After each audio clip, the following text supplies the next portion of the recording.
السلام عليكم ورحمة الله وبركاته. walaalayaal waa idin salaamay. maanta meeshatan waxaan sameysanaynaa haddii alla idmo alaabta indhaha bararka iyo madmadowga kaa bi'in lahaayeen baan sameysanaynaa biidni raxmaan. halkan waxaan idinku hayaa aloe vera gel. halkana waxaa igu jiraa turmeric waa huruud, waa organic turmeric waaye, huruud waaye. halkaana waxaa igu jiraa waa yogurt, plain yogurt waayo, plain yogurt baa igu jiraa. halkaana waxaa igu jira waa wax baaquli eber ah waaye. baaquligan eberka waxaan rabaa in alaabta ku qasto haddii alla idmo. qaarba mar baan qasaya haddii alla idmo. marka hore waxaan sameysanaynaa turmeric iyo yogurt baan isku qasanaynaa, indhaha madmadowgaan marsanaynaa biidni raxmaan insha allah. bal aan isla aragnay. hadda waxaan ku darsanaynaa biidni raxmaan huruudii baan ku darayaa.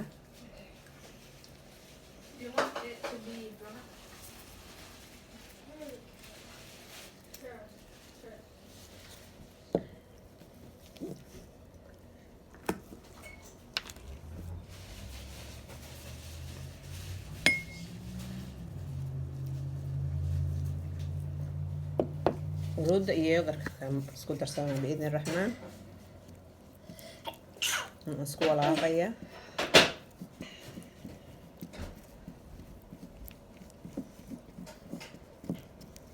kadibna alaabtan waxaad u isticmaalaysaa indhaha hoostooda u isticmaalaysaa haddii alla idmo. bararka iyo madmadowga uu kaa baabi'inaya biidni raxmaan insha allah.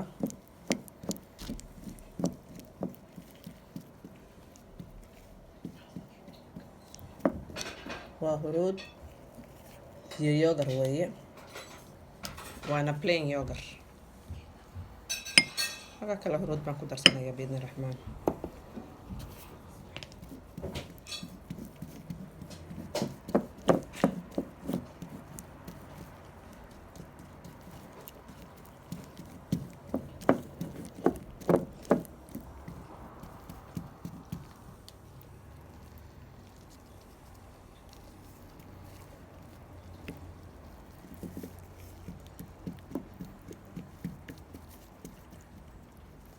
intaas inaagu eg tahay alaabtaan indhahaas ku ogaa biidni raxmaan.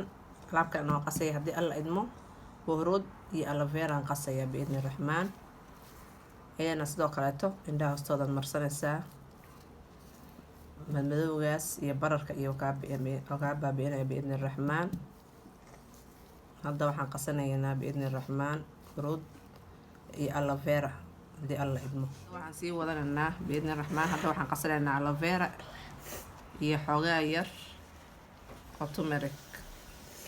kan waxa weeye waa pure aloe vera gel weeye, waa 97. waxaa weeye aloe vera gel waa pure aloe vera gel, waa 97.7%. marka isagana waxaan ku darsanaynaa biidni raxmaan turmeric baan ku darsanaa, huruud haddii alla idmo. isagana waxaad marsanaysaa biidni raxmaan indhaha hoostoodaad marsanaysaa. madmadowga uu kaa baabi'inaya biidni raxmaan. waa aloe vera iyo huruud weeye. maasha allah, waa alaab fiican. indhaha hoostooda marso maasha allah, natiijo fiican baad ka helaysaa haddii alla idmo. hal maalin kaliyaha marsan bahalaha alaabtaan aan qasay insha allah. isku wad mar walba marso, natiijo fiican baad ka helaysaa biidni raxmaan. waa aloe vera iyo waxa weeye turmeric weeye ama huruud qof walba u yaqaano. marka insha allah khayr badan baa idiin rajeynayaa. asalaamu calaykum waraxmatullaahi wabarakaatu. insha allah subscribe, like iyo comment insha allah. khayr badan baa idiin rajeynayaa. asalaamu calaykum waraxmatullaahi wabarakaatu.